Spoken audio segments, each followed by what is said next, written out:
أعوذ بالله من الشيطان الرجيم. بسم الله الرحمن الرحيم. الحمد لله وكفى وصلاة وسلاما على رسوله المصطفى وعلى آله وصحبه ومن اتبع هداه.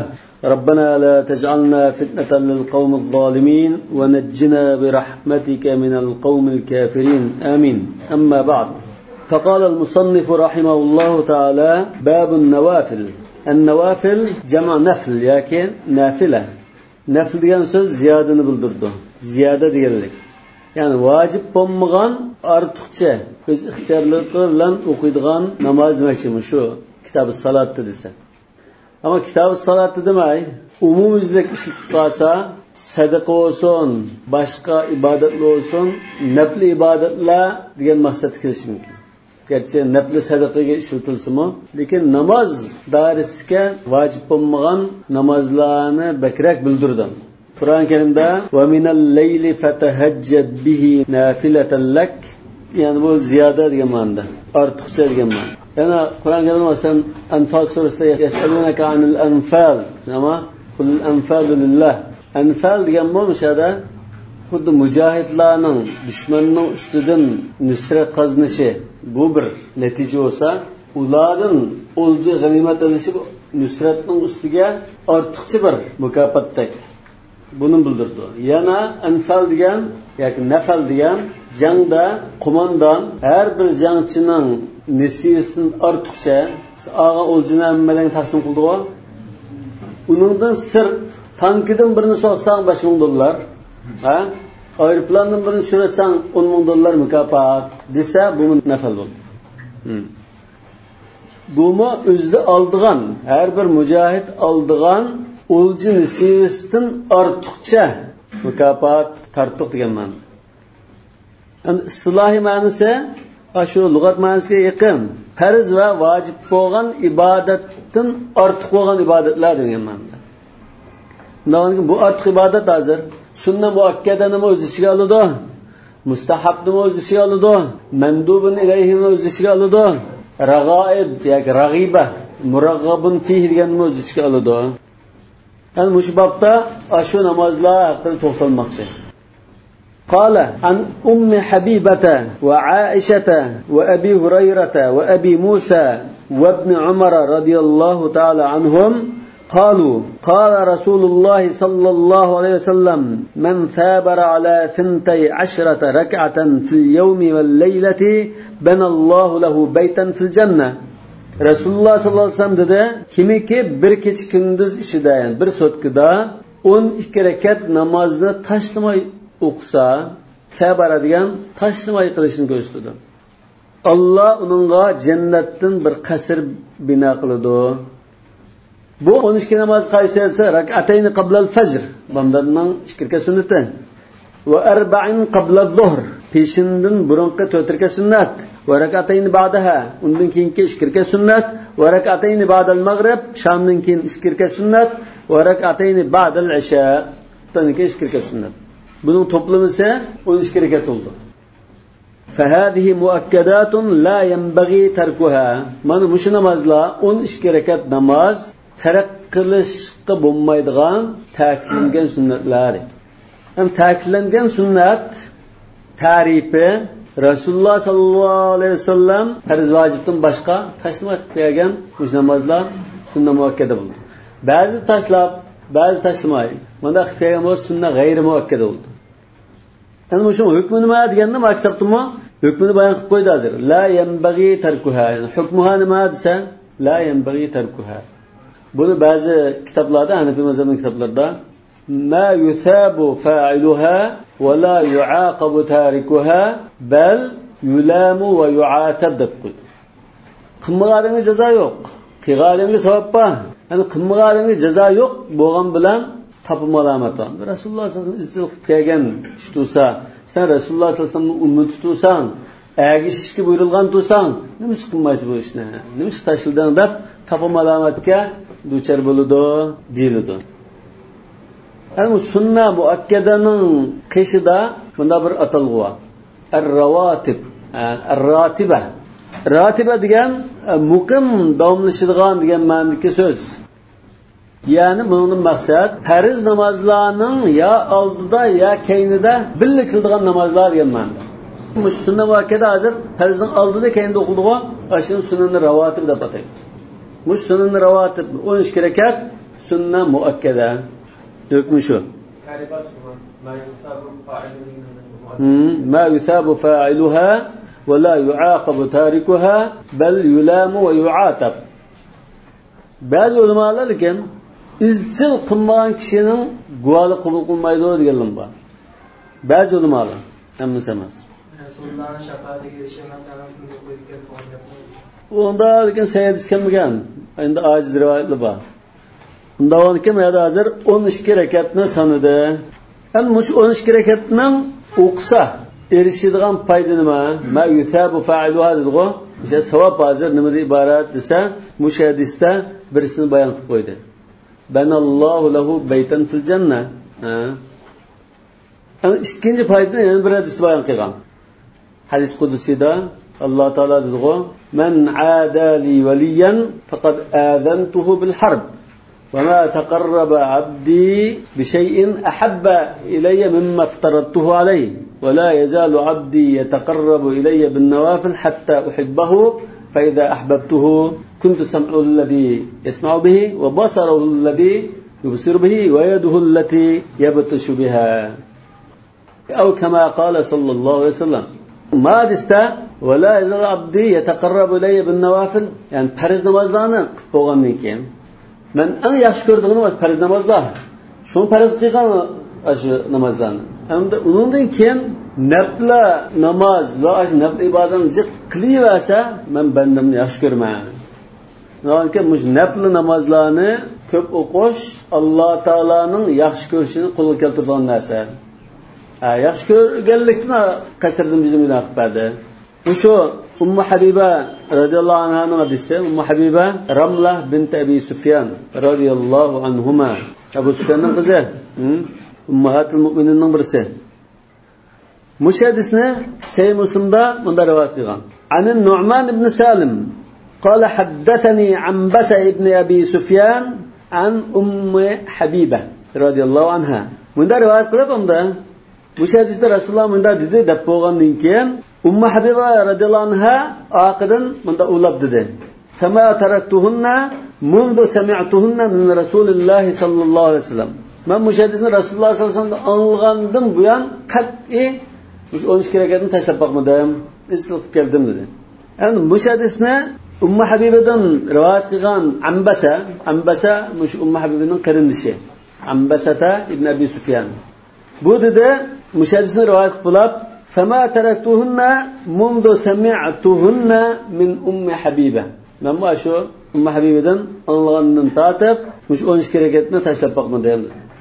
Ambasadan rivoyat qilgan Amr ibn Osmo, Ambasadan mush hadisni anlagandan buyon men bu 12 rakatni tashlab qo'ymadim dedi. Amr ibn Osdan rivoyat qilgan Nu'man ibn Salim, bu men mush hadisni Amr ibn Osdan anlagandan buyon tashlab qo'ymadim dedi. Bu ma'noda bir xil ta'kidlanganligini sahobalardan va tabi'inlardan bo'lgan salaf solih islih kelgan degan mazmun chiqdi. Endi bu masalaga chetishliq bir masala Ibn Umar radhiyallohu anhudan 10 rakatni degandek mazmunda hadis kelgan.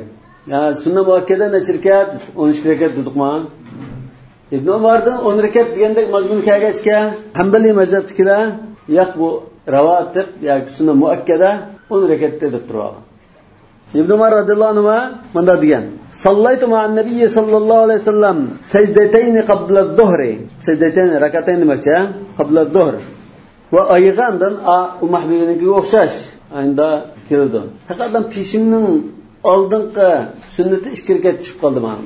12 rakat 10 rakat qoldimi? Ummu Habiba Aisha va shu boshqa bir necha sahobaning rivoyatida 40 qabla az-zuhr deb kelgan. Lekin bu 12 rakat bo'ldi. Ya'ni bu mazhab Ummu Habiba va musho sahobadan kelgan musho rivoyatni oldi. 4 rakatda edi. Jumhur ulamolar shunda qaragan. Bunda qaragandan keyin Hanbali mazhabdagi Imom Ibn Taymiyya rahmatullohi alayh bunda qarab, Hanifi mazhabning hadisdan keltirgan dalil kuchli bo'lg'achqa Hanifi mazhab tarafga o'tdi. Muhakkak alimlar mezhep tasvip kılmıyor. Yani bu mezhepnin güçlük manada. Yani Resulullah sallallahu aleyhi ve sellem'nin şu sünnetini uyda okuyduğanlıkını rivayet kıldık o biz. Yani şu uyda en yakşı bildiğanlar Resulullah sallallahu aleyhi ve sellem'nin ayolları. Şu litte bunu 13 hareketle bir rivayet kıldı. Hazırki zaman ulamalardan Şeyh Useymin'in şu 13 hareket diyen karışını tanıgan. Bu şu sünnet muakkede karta birinci mülahazı şu. İkinci mülahaza hazır şu hadis qarasanlar sünnet muakkede hakkında asr namazı üstü to'xtalmadi. Asr namazının aldı keyinde o namazdan gapi yo'q. Sayyindimi asr to'g'riliq sünnet muakkede namoz kelmagan. Lekin Abu Davudda Hasan darajalik hadisda, Tirmizi Hasan deb bog'lagan. Abu Davud va Tirmizida an Ali radhiyallohu anhu anna an-nabiy sallallohu alayhi vasallam kana yusalli qabla al-asr rak'atayn. İşkirket o'qiydi degan rivoyat kelgan. Bu sanadi Hasan. İşkirket o'qiydi lekin izchil qiyganligi dal bo'lmag'achqa shuni muakkada degan bo'lishi mumkin bo'ladi. Anda Ibn Umar radhiyallohu anhuning rivoyatida Rasululloh sallallohu alayhi vasallam rahimallohu mar'an salla qabla al-asr arba'a dedi. Buni Tirmizi Hasan deb baholgan hadis. Yana uchinchi mulohaza peshindan keyin 4 rakat o'qish kelgan hadis bor. Mushi Ummu Habiba radhiyallohu anha rivoyat qilgan. Qala Rasululloh sallallohu alayhi vasallam man hafaza ala 4 rak'atin qabla adh-dhuhri va 4 ba'daha harramahu Allahu ala an-nar. Tirmizi Hasan deb bog'lagan. 4-chi mulohaza Sayyinda kelgan hadisda sallu qabla al-maghrib. Sallu qabla al-maghrib. Sallu qabla al-maghrib deb 3-chi qatim cümlenin ahırda limen şa'a degandek rivoyat kelgan. Anki hozir ma sunna muakkadat qatorida kelgan hadisda qabla al-maghrib namoz o'qish degan gap yo'q. Shunami? Yani bir mazhabda azan chiqqandan keyin qabla al-maghrib o'qish yo'q. Garchi farzni chaqqanlikda o'qiyotsak bo'lmaydi, kechib turishga bo'lmaydi degan. Anki anida ixtiyoriy namoz va Rasululloh sallallohu alayhi vasallamning sahobalarimi azan chiqqandan keyin kanu yabtadiruna as-sawari deb kelgan. Hammasi Türk'e udullab turib nafil namoz o'qishga, ya'ni sunnat namoz o'qishga tutildi degandek rivoyatlar bor. Yana bir hadisda bayna kulli adanayn salat dedi. Har qanday azan bilan iqomaning oralig'ida namoz o'qish va degan ekan, shamning oldida namoz o'qish oyatdan chiqadi. Ya'ni bu mazhab garchi uni e'tirof qilmon bo'lsin. Ya'ni shamga azan chiqqandan keyin farzdan boshqa farzning oldida sunnat o'qilmaydi degan bo'lsin. Yani muşanga münasebetlik yani bir mesela muş hadislerden sünnet namazlarını uyda o'qishning afzallik chiqadi. Cumhur ulamalar shunda deb qaragan. Chunki bunun sahih hadislar kelgan. Shu uyda o'qiydiganligi, Rasululloh sallallohu alayhi vasallamning sunnatini uyda o'qib chiqadiganligi, qaytib kirib yana uyda o'qiydiganligi keyingi sunnatni. Yana unda rivoyat kelganki, cumhur ulamalar sunnat namozini uyda o'qish afzal degan. Yani bir rivayette afdal salatul mar'i ma kana fil bayt illa al-maktuba degandek bir rivayet var. Farz namazdan baş namazdan en yaxshisi uyda o'qigan. Chunki ab'ad anir riya bo'lgan. Lekin masjidda o'qisa joiz. Sabiqlarning yabtadiruna as-sawari degan shamning ilgari shu nima o'qiydi-ku. Uniki jumaning shirkat keyingi sunnati uni masjidda o'qiydigan ishlar bor. Undan keyin joizlikda masalan bo'lsa afzallikda jumhur ulamolar shu uyda o'qigan afzal, şu mustahab dedi. Sebep ulamalardan ba'zilar yo'q, masjidda o'qigan afzal dedi. Yani masjid alayhi fazilat o'rin bo'lg'achqa, Baytulloh bo'lg'achqa, atrofni ko'z tutgan bo'lishi mumkin. Imom Malik va Savri kunduzda o'qiydigan nafl namozlar masjidda o'qish mustahab, kechida o'qiydigan naflini uyda o'qish mustahab deb qo'ygan. Yani bir chetishli masala, bu nafl namozlar farzdagi nuqsonni to'liqlamamdi. Mesela biz qazo namoz bor yo'q degan masalada azab qistirib o'tdik-ku. Qazo namoz yo'q degan ulamolar istig'for etib, tatavvuni ko'p qiladi dedi. Buni maqsad shu, ma'nosi numara olsa, savob olsa, aniki nimaga ishiltish mumkin degandek. Azan farzni faqat o'qiganmisa, nafl namozni o'qisa o'rin to'liqlaydi degan gap chiqamdi yoki farzni o'qidi. Farzda lekin ba'zi arkan, vojibotda bir nuqsonlik bo'lib qoldi. Joyid qilinmaganlik, ta'dil arkan bo'lmay qoldi masalan, qiroat joyid bo'lmay qoldi. Shunda bir nuqson bo'lib qolsa, ya sajda qilish kerak bo'lsa, sajda qilmay qoldi masalan. Unda bo'lib qolsa bu nafl uni to'liqlaydi degan gapmi? ehtimollik bor. Sunan Abi Davudda munda keldi. Inna awwala ma yuhasabu an-nasu bihi yawm al-qiyamati min a'malihim as-salah. Qala yaqulu Rabbuna Parvardigarimiz deydi ekan qiyomat kuni. Yaqulu Rabbuna jalla va azza li malaikatihi va huwa a'lamu, o'zi bilib turib farishtalardan so'raydi ekan. Unzuru fi salati abdi atammaha aw naqasaha. Bandamning namoziga qarab boqinglar, joyida o'qitdimi yo kam qilib qo'yaptimi degan. Fa in kanat tamma kutibat tamma. Shundan farishtalar qarab to'liq joyida o'qigan bo'lsa, to'liq deb yozdi ekan. Va in kana taqasa minha shay'an, kam qilib qo'ygan bo'lsa, qala, kam qilib qo'ygan bo'lsa, kam qilib qo'yibgan degan qala, Alloh taolo deydi, unzuru hal li abdi min tatawwu, bandamning nafl ibodatlar bormikan deb so'raydi. Fa in kana lahu tatawwu, namozlar bo'lgan bo'lsa, qala atimmu li abdi faridatahu min tatawwu'ihi. Bandamning farz namozini nafl namozidan to'liqlatinglar, kam ko'rsadan to'liqlatinglar degan. Summa tu'khadul af'alu ala zakum, yoki al-a'malu ala zakum. Boshqa ibodatlarmi shu bo'yicha unda bir taraf qilindi dedi. Imom Ahmad, Abu Dawud va Tirmizi va Nasai rivoyat qilgan hadis. Dumamda sayyi yoki aql bo'lsa hasan. Yani farz namozda kamlik, yani farz namozni o'qimagan kamlik olsun yoki bir ehtimolda farz namozni o'qidi, lekin joji bilan ta'dil arkan bilan vojiblarni joyida ado qilib o'qimagan bo'lsa, kam yerini shu naflda to'liqlaydi. Demak bu nafl namozlarning yo'li qo'yilishiga hikmat nima desa, ulamlar takmilul faroid. Bu bir. Ikkinchi hikmat, nafl namozlarni oldida va keyinda shuni o'qish orqali farz namozga bir xil tayyorlik qilib, tan tarbiyasida badanni qizitgandek tan tarbiyaga shunda tayyorlik qilish iborat. Asl maqsad farzni joyida mukammal o'qish.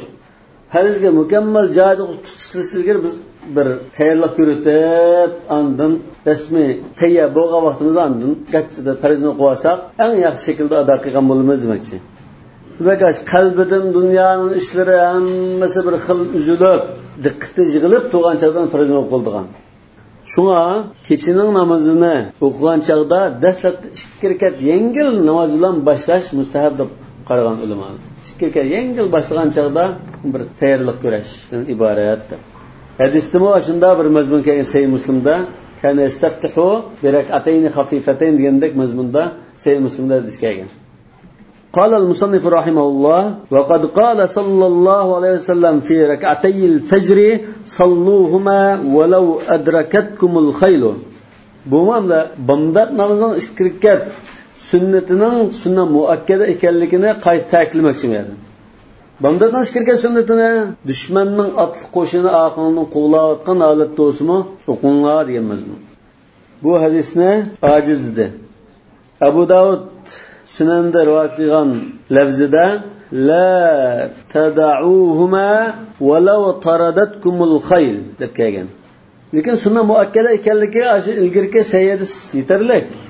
Qala va qala sallallohu alayhi vasallam huma khayrun min ad-dunya wa ma fiha rawatu Aisha radhiyallohu anha. Bu Sahih Muslimdagi hadis. Hatta kuriha an yusalliyahuma qa'idan li ghayri udhrin. Shunda ta'kidlangan, shunda fazilatli bo'lg'achqa, bamdatning 2 rakat sunnatini uzrsiz o'tirib o'qish makruh deb qaralgan. Ammo nafl ibodatlar, nafl namozlarni xolisa o'tirib o'qsin bo'ldi. Xolisa o'tirib o'qsin bo'ldi. Lekin bamdatning sunnati alohida ta'kidlangan bo'lg'achqa, alohida fazilatli bo'lg'achqa, ma namozni o'tirib o'qsan bo'lmaydi deb istisno qilayotgandek ahvol bor. Kuriha yani ulamalardan makruh deganlar bor demakchi. Va qala sallallohu alayhi vasallam man taraka arba'an qabla adh-dhuhri lam tanalhu shafaati. Peshimdan ilgirki, hozir men peshimdan o'zga ketdi bu. Bayatin bundan ishkirga sunnatining ta'kidlanganligini bayon qilayotgan. Unda hozir peshimning 4 rakat sunnati haqida shu ojiz hadisni keltirdi. Lekin ta'kidlanganligiga sayyid yetarlik.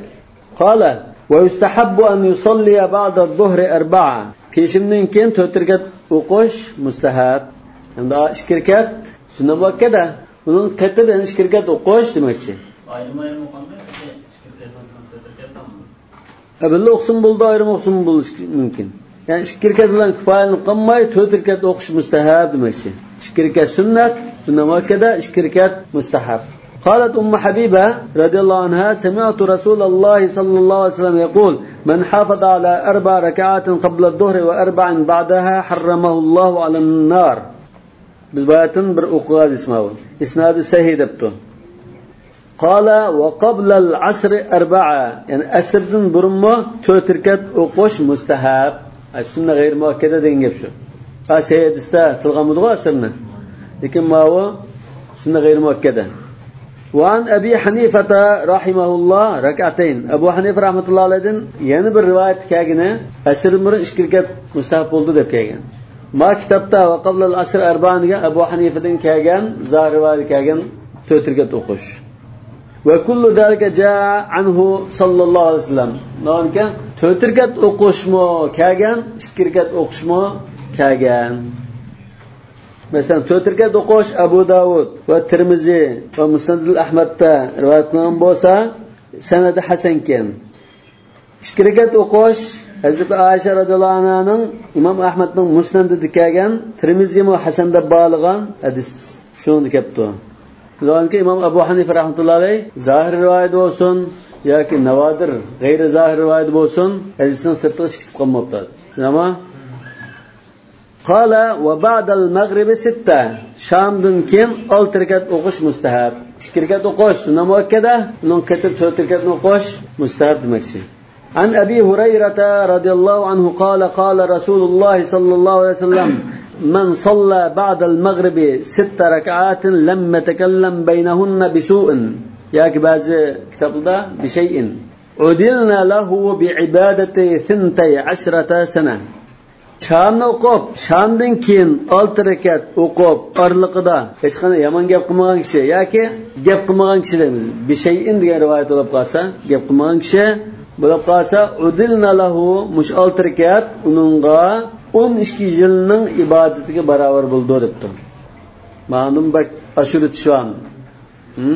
Albatta ba'zi ibodatlar shunda Laylatul Qadr xayrun min alf shahr masalan. Endi ba, lekin ba'zi hadislarda shuna kichikgina bir ish qilna yo'g'on savobni akilish hadis ulamolarining qarashida bu bir xil yolg'on to'qilmadislikning isboti deb qaraldi.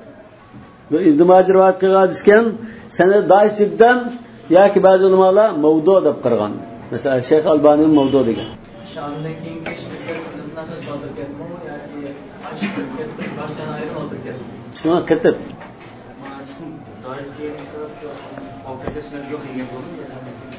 Ya.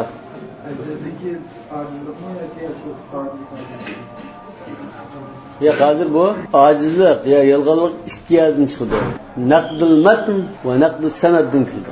Qayma kitobda naqdus sanad bilan mavdu deyapti. Matnni qarasangmi, 6 rekat namoz bilan 12 yil ibodat qilib barobar degandikilar bu yolg'onda firoq burdi. Xuddi masalan, hozir bir sunnatni tutqadan 100 shahidning savobi bor. Shahid degan oddiy gap emas u. Shunday ekan, bu hadis daif jiddan yoki mavdu. Sanad jihatdan shunday, mazmun jihatdanmi, matn jihatdanmi shunday. Qala wa qad warada fil qiyam ba'da al-maghrib fadlun kathir. Shamdan keyin namoz o'qishning fazilati baliq haqida ba'zi rivoyatlar kelgan.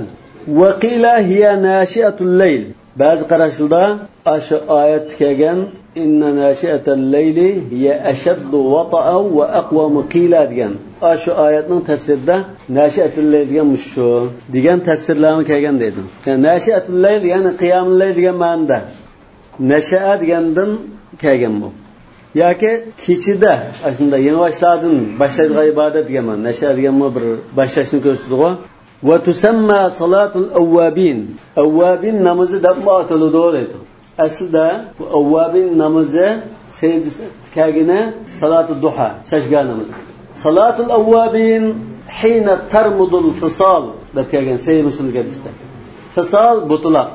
Butlaq chashga vaqtida soat 8-9 larda Hijaz diyarining shu qumliqlarga optab rasa qiziydi-ku. Qizdigan chaqda qumga dassa kuydigan chaq. shu chaqda o'qilgan namoz salatul avvabin, ya'ni chashgoh namozi degan sayyidisi kelgan shu. Avvabin degan, avvab degan davomli Alloh taolo qaytib turgan, toat bilan qaytilgan, tavba bilan qaytilgan, endi qaytqoq degan ma'noda. Bu Shamdan keyin o'qilgan namozlar haqida fazilatli bayon qilgan rivoyat kelgan dedi-ku. Fazilatni bayon qilgan hadisni biz mavdu dedik, yoki beklam ajiz dedik. Lekin boshqa unda ajiz emas rivoyatlar bor. Masalan, Nasai Hasan darajalik sanad bilan rivoyat qilgan hadisda Huzayfa radhiyallohu anhu ataytu an-nabiy sallallohu alayhi vasallam fa sallaytu ma'ahu al-maghriba fa salla ila al-isha. Shamni bilan o'qigan Rasululloh sallallohu alayhi vasallam bilan. Bundan xuddi Shamdan keyin naflini shunda jiq o'qidi degan mazmun zohir chiqib turdi. Xutbanga qadar namoz o'qidi. Endi musha hadislar ayni ojiz bo'lsa-mu, lekin shunda jiq rivoyat kelgan. Ojiz bo'lib, bak ko'p bo'lg'achqa, buning to'plamini yig'sa, sal jallandi deb bu tarafdan ham ulamolar amal qilgan bunga. Buningga qatlab sahoba ikramlarning ish izlari bor. Buning bilan taxmin jallandi. Mustahafga o'tirib chiqdi. Masalan, Abdullah ibn Mas'ud radhiyallohu anhu, Ibn Umar, Anas, Salman al-Farsi qatorliq sahoba ikramlardan Shamdan keyin ashuna namoz o'qiganligi rivoyat qilingan.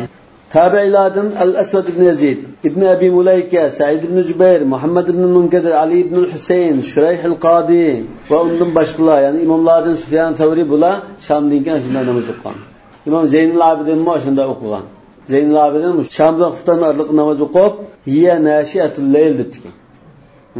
Yani bu nashiatul layl degan xuddamda kishining dastlabda nafl o'qishni boshlash bo'lgandek. Bunda bir mazmun. Bu salatul avvabin deganlar lekin Ibn Mubarak Zuhd degan kitobda rivoyat qilgan qarashmish. Tusamma salatul avvabin. Lekin sayyidista chashgoh namozi salatul avvabin deb atalgan. Davom ekan vaqt kelgan hadislar ojiz bo'lsa-mu, sahoba ikramlarning ishlari bilan bu istab deyishga bo'ldi ham, mush ojiz hadislarning yo'llarini aytib ko'p bo'lg'achqa ojiz hadislar shunda saada amal qilamiz deydi ulamolar. Qala va qabla al-isha'i arba'a, ya'ni xutbaning farzlariga 4 rakat o'qishmi mustahab bo'ladi va qila rak'atayn 2 rakatmi deyildi deydi. Xutbadan ilgari namoz o'qish mustahab. Namoz o'qish mustahab. Lekin 4 rakat deb bekitish Hanafi mazhabining zohir rivoyati yo'q. Maktabda 4 rakat deb bekitima, 4 rakat deb bekitilish yo'q. İmam Muhammad ibn Hasan zohir rivoyati kelgan kitobi salatda la tatawwu'a qabla al-isha wa in fa'ala la ba'sa. Ya'ni mancha rakat deb tatawwu o'qish yo'q, agar xos ixtiyoriy o'qisa mayli degan. Lekin biz zohir rivoyatni olsak, Hanafi mazhabi vakillik qilgan va shugo unda 4 rakat deb bekitish yo'q. Tanilgiri. Xos 2 rakat o'qiydi, 6 rakat ixtiyoriy o'qiydi. Yani maktabda 4 rakat degani Abu Hasan al-Karxining tanlashi. Undan keyin bu tanlash hozir zohir rivoyatga xilof bo'lishi, ammo undan keyin Hanafi mazhabda qaysi hisob zohir rivoyat. Ya'ni 4 rakat deb bekitilgan bir mustahab namoz yo'q. Ixtiyoriy o'qish mayli. Xutbandan burunqa, xutbanga azon chiqdi, masalan hozir farzni o'qishdan burun, peshinning farzni o'qishlariga 4 rakat o'qitdik-ku, unga o'xshash 4 rakat degan gap yo'q. Endi bu namozdan oldin kelganimiz shu namozdan keyin azon chiqib turib, shu namozdan o'qib qolgan. Shuni, albatta. Ya'ni ravotib degandek. Vaqila rak'atayn 2 rakatmi deyildi. وعن عائشة رضي الله عنها أنه صلى الله عليه وسلم كان يصلي قبل العشاء 4 ثم يصلي بعدها 4 ثم يضطجع. Hazrat Aisha rivoyat qilgan mushadisda Rasululloh sallallohu alayhi vasallam xutdan farzdan burun 4 rakat o'qiydi, undan keyin 4 rakat o'qiydi, undan yotibdi degan rivoyat keldi. Degan bu hamda hadisda bunda kelgan bo'lsa-mu, shu yaqin boshqa mazmunda kelgan. Qalat ma salla Rasululloh sallallohu alayhi vasallam al-isha qat فدخل علي إلا صلى 4 ركعات أو 6 ركعات dedi. Bu xutbandan keyingi gapga dalil bo'lish, ammo ilgirki degan gap yo'q. Bu mu ajizkan taqa. Yana bir rivoyatda kan yusalli salat al-isha fi jama'at thumma yarja alayhi fayarka'u 4 rak'at thumma ya'wi ila firashi ma isnadu hasan. Ma va kitobda kelgan rivoyatning xutbandan keyin 4 rakat degan qismga dalil bo'la oladi ekan. yana Sahih Muslim'dagi hadisda "Yusalli bin-nas al-isha va yadkhulu bayti fa yusalli rak'atayn." 2 rakat o'qiydi deganga mana bu yerda dalil chiqqan bo'lsin, lekin shu Ummu Habibaning va Hazrat Aishaning hadislarida bayon qildik-ku, sunnat muakkadani 2 rakat o'qish ba'da bo'ldi shu hisob. Bu 2 rakat shu. Ya'ni undan boshqa 2 rakat degan gap yo'q buningda. Yana Sahih Buxoriydagi hadisda bunda kelgan. عن ابن عباس رضي الله عنهما قال: بت في بيت خالتي ميمونة بنت الحارث زوج النبي صلى الله عليه وسلم، وكان النبي صلى الله عليه وسلم عندها في ليلتها، فصلى النبي صلى الله عليه وسلم العشاء ثم جاء إلى منزله فصلى 4 ركعات ثم نام. Bu Sahih Buxoriga hadis. Yana sahabe kiramlardan Abdullah ibn Amr ibn al-As, Aisha ibn Abbas radhiyallohu ta'ala anhumlardan Bundan keyin 4 rakat namoz o'qiganligi sahih sanad bilan kelgan Musannaf ibn Abi Shaybada. Yani bu shu sahabe kiramlardan kelgan mavquf rivoyatlar marfu'ning hukmida deb qarasa bu dalil bo'laydi. Qala va yusalli qabla al-jum'ati 4 va ba'daha 4. Jumadan ilgari 4 rakat o'qish mustahab. Bundan keyin 4 rakat o'qish mustahab. Hakaza ruya an ibn Mas'ud radhiyallohu anhu. Hamda jumaninki oldidagi o'qiydigan namozdan 2 ga ayirish mumkin. Birisi mutlaq nafla. Rasululloh sollallohu alayhi vasallamning bir hadisida 1-soatda bag'illi to'ga, 2-soatda bag'illi kala, 3-soatda qo'y, 4-soatda to'qol, 5-soatda tuxum ya qushqash dedi-ku. Shu savob balki nimadan inson burun birib ashyo'dek namoz o'qib, namozni saqlab, zikr qilib o'tganlikdan bo'lishi mumkin. Naqlga munabla. Xohlagancha qancha o'qisa bo'ldi degan mazmunda. Buning joiz va mustahabligida ixtilof yo'q. Buni kun tiklishdan burun yoki qayrilgandan keyin imom xutbaga chiqqan qadar shu aralikda ixtiyor o'qisa bo'ldi. Mesela hadiste la yaghtasilu rajulun yawmal jum'ati wa yatatahharu mastata'a min tuhrin wa yaddahinu min duhnihi aw yamassu min tib baytihi thumma yakhruju fala yufarriqu bayna ithnayni thumma yusalli ma kutiba lahu thumma yunsitu idha takallama al-imam illa ghufira lahu ma baynahu wa bayna al-jum'ati al-ukhra. Bu nafl namozlarning foydasi bir haftalik qilmishlarni mag'firat bo'lishgan. Bu Buxorining rivoyati, Sahih Muslimdagi rivoyatda man igtasala thumma atal jum'ata fa salla ma qaddara lahu thumma ansata hatta yafruga min khutbatihi thumma yusalli ma'ahu ghufira lahu ma baynahu wa bayna al-jum'ati al-ukhra wa fadla 3 ayyam. Bu juma 3 kun 10 kunninki o'zi mag'firat qilinib ketadi dedi. Shuni ma'noda nimasi? Ma qaddara lahu shunama Thumma yusalli ma kutiba lahu degina o'qiyancha namoz o'qisa degan rivoyat bo'lg'achqa bu nafl mutlaq haqida kelgan. Ikkinchi ehtimol jumadan ilgari nafla degandan sunna ratiba degandek mana namoz maqsad qilingan bo'lishi mumkin. Ya'ni bu nima bo'ldi desa manchi rakatda bekitilgan namoz bo'ldi. Lekin nafl mutlaqcha ixtiyor 10 rakat, 20 rakat, 8 rakat qanday o'qisa o'qib olgancha o'qildi. İkinci ehtimal hamda sunna ratiba deb qalsak, xuddi jumadan keyin 2 rakat o'qish bog'i, shunga o'xshash ilgirmi manchi rakat o'qish bor deb qalsak, mushunda ixtilof bor. Hanifiy mazhabda jumadan ilgari 4 rakat, jumadan keyin 4 rakat o'qishni tanladi. Shafiy mazhabda jumadan ilgari 4 rakat, jumadan keyin 2 rakat xuddi peshinga o'xshash tanladi. Hanbali mazhabda bir rivoyat shunda. Boshqalar bular hozirgi masalan Saudiya Arabiston ulamolari Imom Ibn Qayyim rahmatullohi alayhining qarashini tutib, garchi Imom Ibn Qayyim ustozi Ibn Taymiyaning siyosal o'xshamaydigan qarashi bo'lgan bo'lsa-mu, hozir shu qarashni Imom Ibn Qayyim rahmatullohning qarashini shuni yaqlab mangan. Bular jumadan ilgari undan sunna ratiba degan yoki bekitilgan manchirakat degan namoz yo'q deydi. Yani bekitilgan ashunda namoz bor, 4 rakat bo'lsin, necha rakat bo'lsin bor deganning dalili bunu xalq dalillarga tayangan. Masalan, ma min salatin mafrudatin illa va bayna yadayha rak'atan. Sahih Ibn Hibban. Ibn Hibbanning sahih deb qaragan hadislari sal bo'shanliq bor desak bu hasan bo'lishi mumkin yoki ojizlik bor balki. Lekin Ibn Hibban sahih debdi. Bundan keyin bu qanday namoz olsun? Farz namoz, jumaning farz namoziga shunda ilgari 2 rakat o'qishning yo'lliq ekanligini, ya'ni 2 rakat bo'lsin bir bekitilgan namoz borligining dalili bo'ldi. Ya'ni bu mazhab hozir shu bekitishning yo'lliqligiga dalil keltirdi. Agar 2 rakat degani 4 rakat degan bo'lsin. Ha? Mana diqqat qilinglar. Yana an Aisha radhiyallohu anha kana Nabiy sallallohu alayhi vasallam yusalli fi bayti qabla adh-dhuhri arba'an thumma yakhruju fa yusalli bin-nas thumma yadkhulu fa yusalli rak'atayn. Peshindan ilgari 4 rakat o'qiydi degan rivoyat. Sahih Muslimniki. Yani bir rivayette Hazreti Ayşe dedi ki Nabi sallallahu aleyhi ve sellem la yada'u arba'an qabla adh-dhuhr. Bu Buxoriyda hadis. Mana peshinning gapi. Yani peshinning haqqida kelgan bu hadisdan Hanafi mazhab qanday dalil chiqardi? Yoki Shafiy mazhab va Hanafi mazhab qanday dalil chiqardi bo'lsa, juma peshinningki badali. Shu o'rniga degan namoz. Asli ayrim bir dalil kelmasa, juma peshinla o'xshash bo'lishi lozim. 4 rakatni 2 rakatga tushirib qo'yashda ayrim dalilga xutba so'zlaydi degan bo'lg'achqa, buningda o'xshamadi. Buningdan boshqa shart o'xshaydi. Masalan, keyin 2 rakat sunnat o'xshash bor. Yani bu hozir jumani peshin qiyos qilishdek yoki shuning izbosari bo'lganga o'xshash bo'lsa, bu hadis tayongandek bir ahvol. Yani bir hadisda bayna kulli adanayn salat dedi-ku. Shunga asosan ma jumhurlar Shamdan ilgari 2 rakat o'qish bor dedi-ku. Undan keyin bayna kulli adanayn salat bu umum jumani o'z ichiga oladi. Yani bir hadisda kana Rasululloh sallallohu alayhi vasallam yusalli qabla al-jum'ati arba'an va ba'daha arba'a. Hafiz Iraqi buni sanad jayyid degan. Ba'zi ulamolar ojiz deb turilishi mumkin. Lekin ajizroq bo'lsa-mu, musdal qatorida bormi?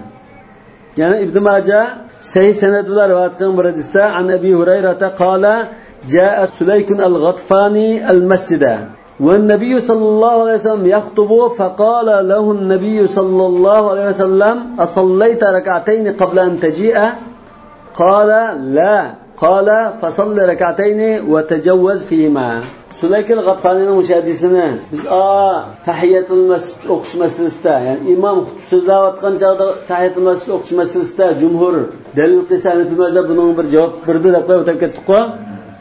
Javob berishning birisi mushu. Marvayatda, sahih rivoyatda asallayta qabla an taji dedi. Yani sen kirishdan burun uyingda namoz o'qidingmi? Yani jumaning o'shada sunnat namozi borda, sen sunnat namozini uyda o'qib keldingmi yo o'qimadingmi deb so'ragan ekan, yo'q degan ekan, amsa hozir o'qib ol dedi. Agar u tahiyatul masjid bo'lgan bo'lsa, uyda o'qisa bo'lmaydi, masjid kelgandan keyin o'qiydi. Kirishdan burun o'qilib keldingmi degandan, bu tahiyatul masjid emaskan degan gap chiqdi.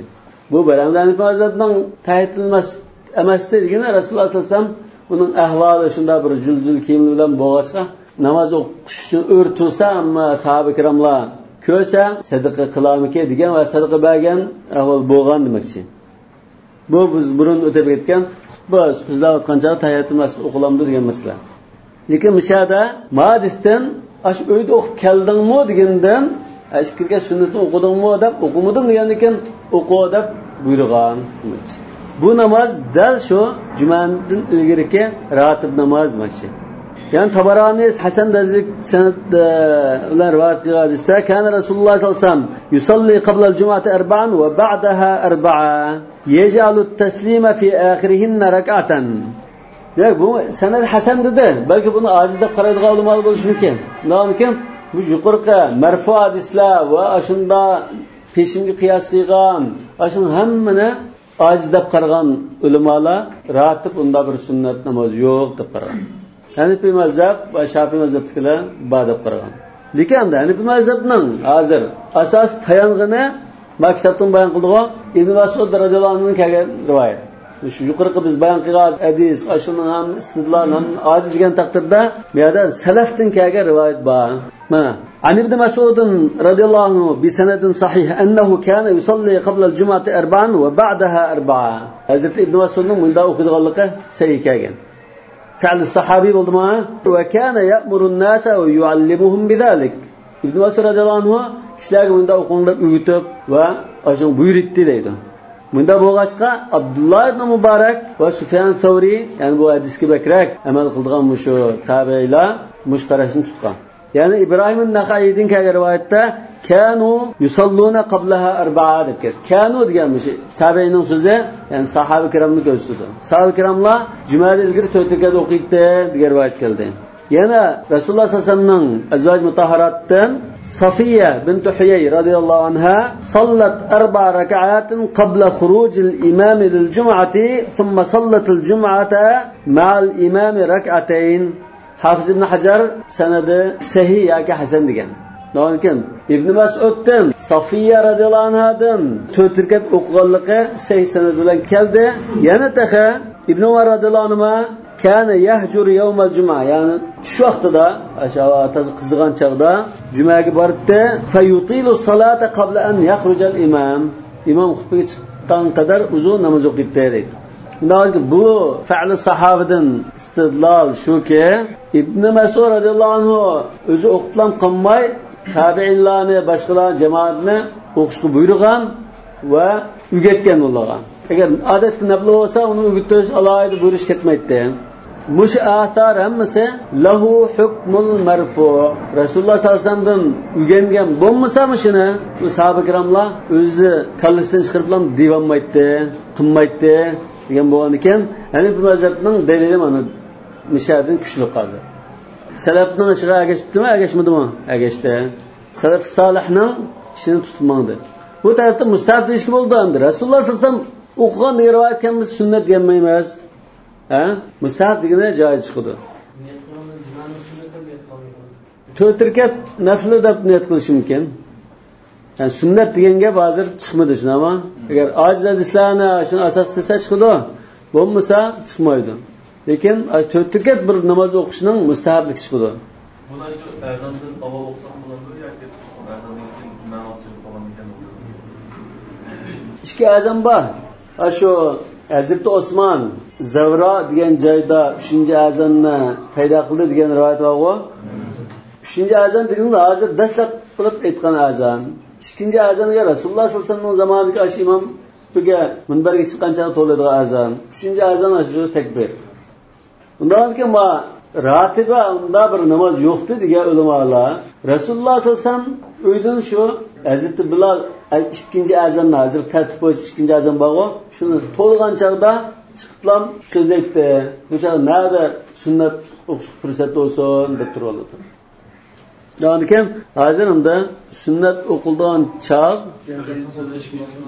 hozirgi tartib bo'yicha 1-azon bilan 2-azonning oraligi. Bu xuddi hamda ba'zi vaqtda yozda masalan azonni jumani kechiktirib o'qidigan vaqtda abridu bis-salah degandek. Lekin namozning vaqti kirib bo'lgan bo'lsa-mu, kerak o'qidigan vaqt. Shu oraliqda jumaning vaqti kirgandan keyin degan gap bor. Jumaning vaqti kirgandan keyin endi o'qilgan ratiba. Bo'lmasa u jumada ilgari, juma vaqti kirish ilgari bo'lsa, u sunnat ratiba bo'lmaydi. Shuni maqsad qilish kerak. Ma kitobdami shu Ibn Mas'uddan kelgan rivoyatni va sanaduhu sahih deb qo'ydi. وروى أبو هريرة رضي الله عنه أنه صلى الله عليه وسلم قال من كان مصليا الجمعة فليصلي قبلها 4 وبعدها 4. Bu rivoyatda keldi. Aciz. Deganda sal seyrak rivoyat kelganda man kan minkum musalliyan ba'dal jum'ati falyusalli 4. Jumadan keyin degan gapda kelgan. Jumadan keyin degan masalada kelgan. Jumadan ilgari 4 rakat degan gapda kelgan aciz. Va qila ba'daha 6. Yani bir rivoyatda jumadan keyin 6 rakat deb kelgan. 6 rakatni 2 salom bilan, 4 rakatni 1, 2 rakatni 1. Marviyun an Ali radhiyallohu anhu. Hazrat Ali radhiyallohu anhudan sahih sanad bilan kelgan. Jumadan keyin 6 rakat o'qish Hazrat Alidan sahih sanad bilan keldi. Va huwa madhhabu Abi Yusuf rahimahulloh. 6 rakat o'qish Abu Yusuf rahmatullohi alayhinki mazhab shu dedi. Qarashi shu. Müşahit bo'lsin. Vallohu a'lamu bis-savab. Subhanakallahumma va bihamdik ashhadu an la ilaha illa anta astaghfiruka va atubu ilayk.